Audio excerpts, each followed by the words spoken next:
যোগদান করেছেন তিনি কি এই বাংলার নয়? আমার ধর্মকে নিয়ে কেন রাজনীতিক ত্যাগ দেওয়া হচ্ছে? আজকে আমাদেরকে জঙ্গি বলা হচ্ছে। কারা জঙ্গি? আজকে হামলা করে সমাবেশে আগত আমাদের ভক্তদেরকে হামলা করে তারা প্রমাণ করে দিয়েছে কারা জঙ্গি। আমরা জঙ্গি নই। অথচ কখনো ইসলামকে জঙ্গি দিচ্ছে।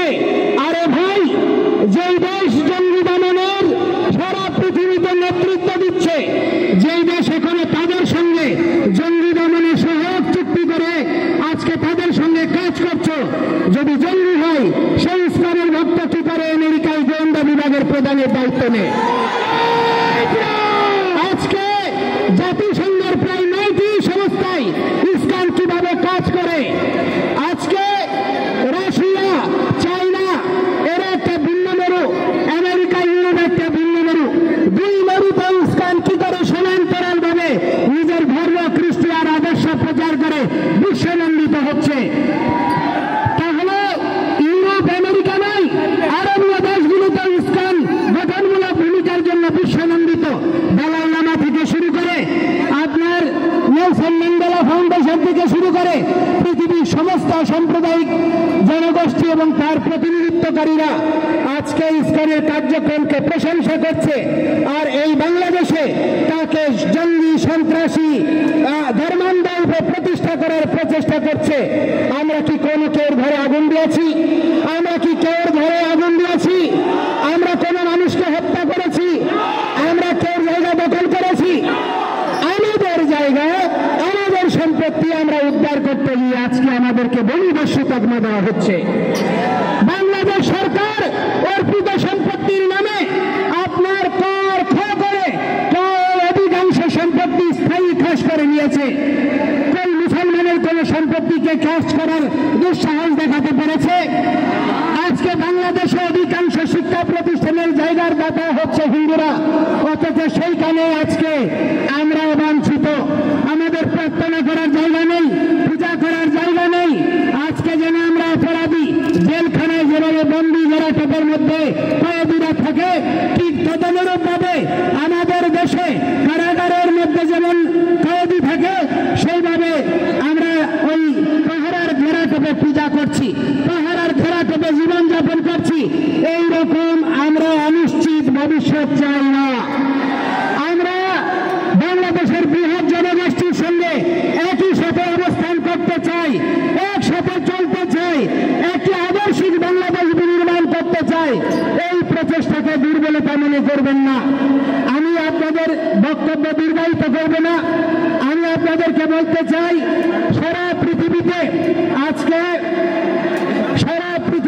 আজকে দেখা যাচ্ছে যে মানুষ মানবিকতার কথা বলছে, সারা পৃথিবীতে অসাম্প্রদায়িকতার কথা বলছে, ধর্ম নিরপেক্ষতার কথা বলছে, কিন্তু অতিশয় দুর্ভাগ্যের বিষয় আমার বাংলাদেশে রাষ্ট্র ধর্ম ইসলাম করতে চায়, একটা ধর্মীয় রাষ্ট্র বানাতে চায়, কিন্তু অন্য দেশে আপনার কি করতে চায়? ধর্ম নিরপেক্ষ রাষ্ট্র চায়।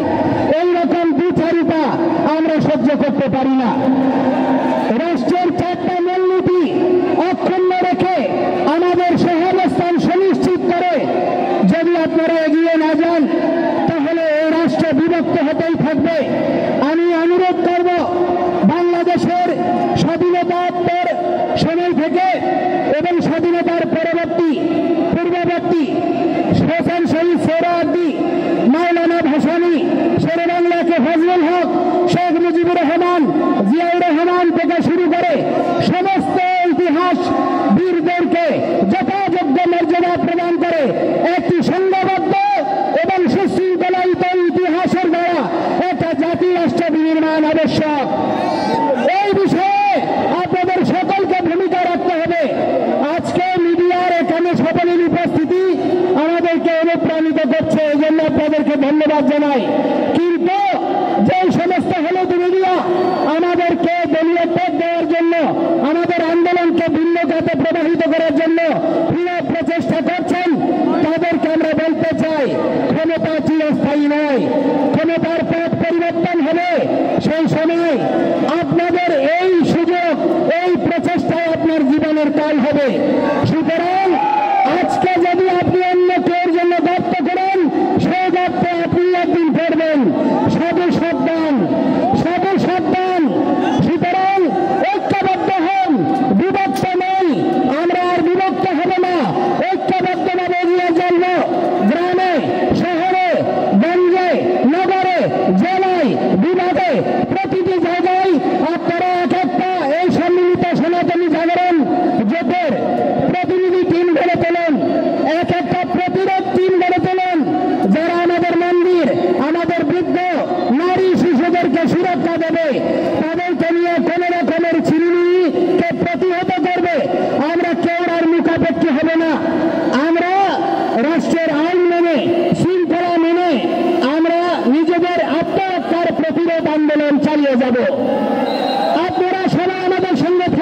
বলতে চাই আমাদের ক্ষত্রিয় সমাজের